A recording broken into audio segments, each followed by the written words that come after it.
हाय साଙ୍ଗमाने जय जगन्नाथ आपण मानक ओडिया देश किचन को स्वागत। आशा करुच्ची आपण माने समस्ते बहुत भलरे थिबे। आज तो दशहरा चलंतु आज प्रस्तुत करबा दशहरा स्पेशल चावल तयारी मंडा पिठा। मु एठी नेची आधा किलो चावल गुंड और गोटाए नड़िया। आम ओडिशा रे 12 मास 13 परब यह भितर दशहरा अन्यतम।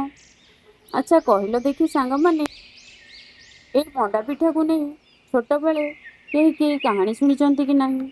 जेजेमा जेजेबापा पाखरु मंडा खिया अचुरर कहानी शुणी केते जे भय आसे मनरे। एबे यह भाविले निज उपरे निजको बहुत हस लगे। चलंतु एबे प्रस्तुत करिबा नड़िया स्टम्प।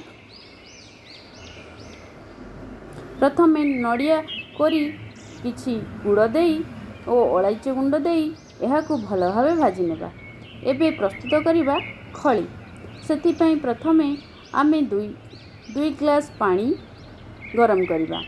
पानी नखौसुम हेबा परे आउ एक गिनारे किछि पानी नहीं सेथिरे 2 चम्मच चाउल गुंड देई भल भावे गोलाई नेबा।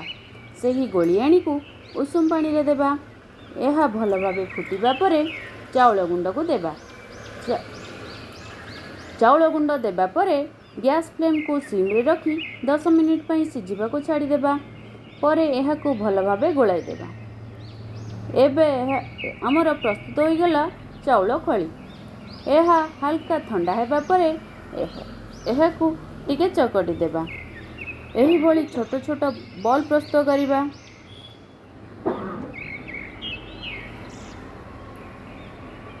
नड़िया पुर को देई एही भली भावे मंडा पिठा प्रस्तुत करिबा। एहाकू सिझाइबा। सेथिपई इटिल छांचरे किछि पानी देई पानी गरम करबा को छाड़िबा। पानी गरम हेबा परे एही भली एक छिद्र पात्र रखी सेथिरे प्रस्तुत करिबा मंडा पिठा को सिझिबा को छाड़िबा। आपण चाहिए इटिल छांचरे मध्य एहाकू सिझाई परिबे। 10 रु 15 मिनिट सिझिबा परे एहाकू आउ एक प्लेट रे काढी देबा। देखंतु पिठा गुड़िक तुलतुलिया और नरम होइछि।